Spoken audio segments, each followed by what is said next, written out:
नमस्कार दोस्तों, मैं विशाल प्रसाद आप लोग का स्वागत करता हूँ मेरे यूट्यूब चैनल में। तो आज हम लोग सुनेंगे हॉरर स्टोरी जिसका नाम है राजस्थान के कोटा की भूतिया हवेली की कहानी। तो चलिए स्टार्ट करते हैं इस कहानी को। कहानी यह हवेली राजा महाराजा के समय में बनाई हुई थी, लेकिन पिछले 18 सालों से इस हवेली में आज तक कोई भी रहने के लिए नहीं आया था। इच्छा होने पर भी इस हवेली में कोई भी नहीं रह पा रहा था, क्योंकि लोगों का कहना था कि इस हवेली में भूत प्रेत का साया है। जब अजीत सिंह को इस हवेली के बारे में पता चला तो उसने तय किया कि वो इस रहस्य को जानकर ही रहेगा, क्योंकि लोग इस हवेली में नहीं आ पा रहे हैं। उसने मजबूत इच्छा शक्ति से हवेली में रहने की पूरी तैयारी ली।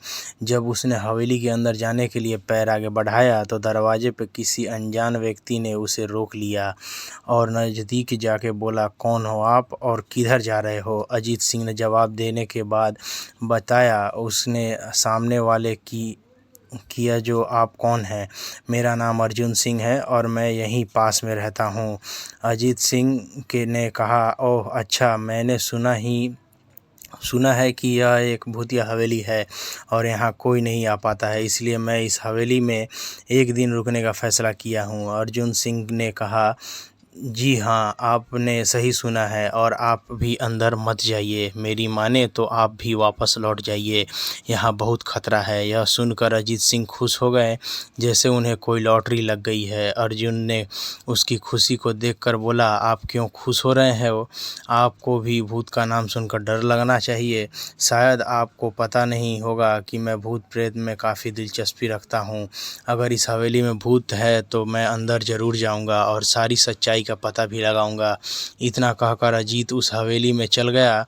अंदर जाके अजीत ने अपनी बैग को साइड में रखा और हवेली के चारों ओर देखने लगा। सारे रूम भी चेक कर लिए। बाद में ड्राइंग रूम में आके सोफे पर बैठ गया। उसके वहाँ बैठकर दारू के 2-4 पैग भी पिए। वहीं अचानक उस रूम में लाइट का एक बल्ब चालू बंद होने लगी, लेकिन अजीत ने उस पर ध्यान नहीं दिया। थोड़ी देर बाद दूसरा बल्ब चालू बंद होने लगा, फिर तो हवेली की सारी लाइट चालू बंद होने लगी।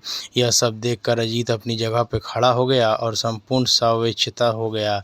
अचानक उसके सामने एक छोटा टेबल हवा में उड़ने लगा। करीबन 6 फीट हवा में ऊपर जाके गोल गोल घूमने लगा और बाद में अजीत की ओर तेज़ी से आने लगा। अजीत ने तुरंत ही अपने जगह बदल ली और दूसरी ओर चला गया और वो टेबल वहीं जाके गिरी जहां अजीत खड़ा था।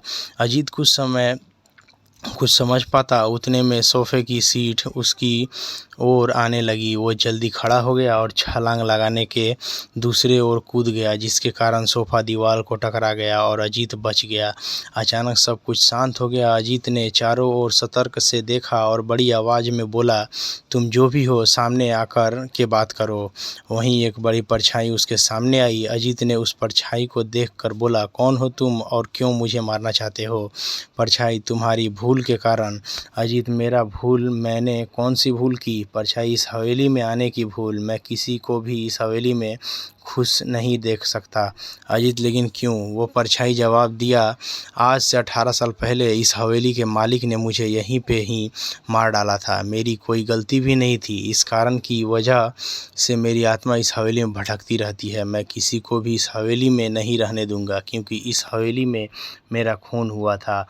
इस हवेली में जो भी रहने के लिए आगे आएगा उसकी मौत हो जाएगी। अजीत ने कहा, मैं तुम्हें अपने असली रूप में देखना चाहता हूँ। तुम्हें मारने में पहले मैं तेरी यह इच्छा अवश्य पूरी करूँगा। और उस पर परछाई ने एक भयानक दर्पण रूप ले लिया। उस पर उसका चेहरा इतना भयानक था कि अजीत भी एक क्षण के लिए डर गया, लेकिन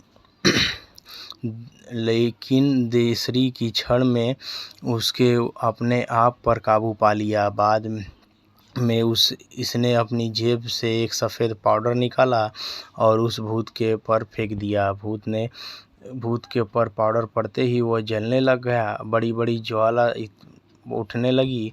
वो बहुत ज़ोर ज़ोर से चिल्लाने लगा और बाद में पूरी तरह से जल गया। उसके बाद अजीत ने चैन से सांस लिया और वहीं पर सो गया।